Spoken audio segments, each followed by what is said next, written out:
দক্ষিণ চব্বিশ পরগনা জেলার সুন্দরবনের প্রত্যন্ত এলাকা ক্যানিং, বাসন্তী, গোসাবা, ঝড়খালি সহ আশপাশের বিস্তীর্ণ এলাকার মানুষের ভরসা ক্যানিং মহকুমা হাসপাতাল। কিন্তু সেই হাসপাতালে চিকিৎসার জন্য এসে সমস্যায় পড়েছেন রোগীরা। কারণ সন্ধ্যা নামতেই বন্ধ হয়ে যায় হাসপাতালের ডিজিটাল এক্স-রে ডিপার্টমেন্ট। প্রয়োজন থাকলেও রোগীদের এক্স-রে না করেই ফিরতে হয় বলে অভিযোগ। আমি প্রথমে চিত্রটি দেখাবো। আমি এই মুহূর্তে দাঁড়িয়ে রয়েছি ক্যানিং মহকুমা হাসপাতালের ডিজিটাল এক্স-রে ঘরের সামনে এবং আমি ছবিটি দেখাবো। সম্পূর্ণটি তালা বন্ধ অবস্থায় পড়ে রয়েছে।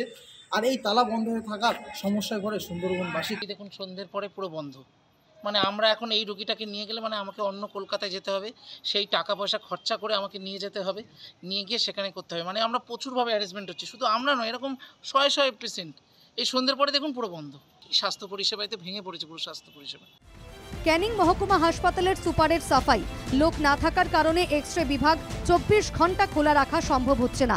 পাওয়ারের এখন শর্টেজ আছে, খুব শিগগির আমাদের ম্যান পাওয়ার দিলে আমরা এটা 24 ঘন্টা রানিং করতে পারবো।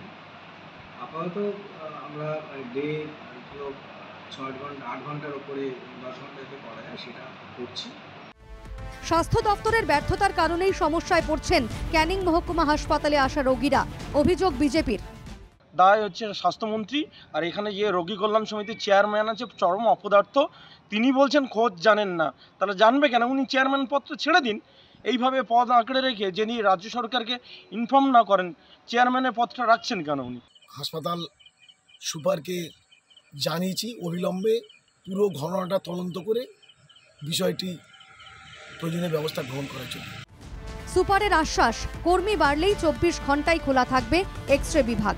সমস্যা সমাধানের আশ্বাস দিয়েছেন ক্যানিংয়ের বিধায়ক তথা রোগী কল্যাণ সমিতির চেয়ারম্যানও। সুন্দরবনবাসীর দাবি, অবিলম্বে এই সমস্যা মেটাতে কার্যকরী ব্যবস্থা নিক প্রশাসন। ক্যানিং থেকে সৌরভ বিশালের রিপোর্ট, NKTV বাংলা।